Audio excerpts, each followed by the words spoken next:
Hello friends, welcome to English Shorthand class. Ready? 1, 2, 3, start. The European Union (EU) has found itself caught in a bind over the worsening tensions between Lithuania and China. Last week, top EU diplomats met to find a way to de-escalate tensions before a planned EU-China summit expected in the coming weeks.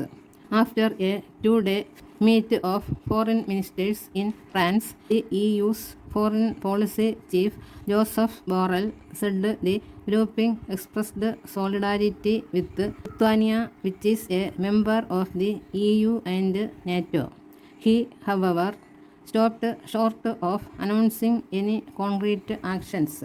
The EU has watched nervously as one of its members faces the full weight of coercive Chinese diplomacy, even as the grouping keeps one eye on its substantial $828 billion annual trade with Beijing. The tensions began last year after Lithuania announced the setting up of a Taiwanese representative office. Such offices are hardly unusual across Europe or in much of the world. The difference, however, was in the naming. The offices elsewhere are not called Taiwanese but are named as in New Delhi Taipei economic and cultural centers because of the One China policy followed by most countries, including India, that do not have formal diplomatic relations with Taiwan. Lithuania has said the name did not change its One China policy, but for Beijing the move crossed one of its most sensitive red lines.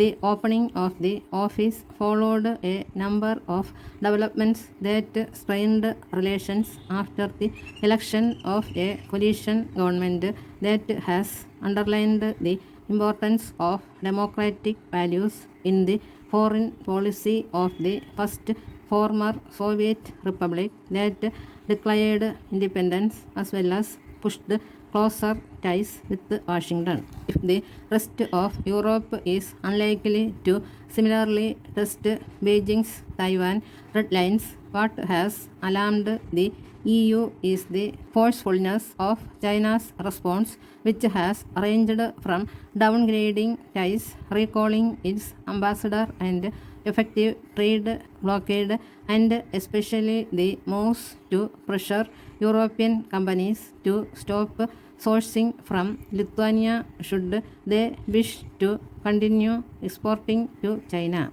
China's response suggests an attempt to, as Chinese strategists like to say, kill the chicken to scare the monkeys and ensure other countries do not contemplate a similar move. Beyond the Lithuania-China tensions, of particular salience to India is how the EU as a major power will take forward ties with China as it similarly weighs strategic considerations against a booming trading relationship. China's use of trade as leverage and as a method of coercion, which stands in stark contrast to its declaration in October on the 50th anniversary of its UN membership that it eschews power politics and hedge money, is another matter of concern.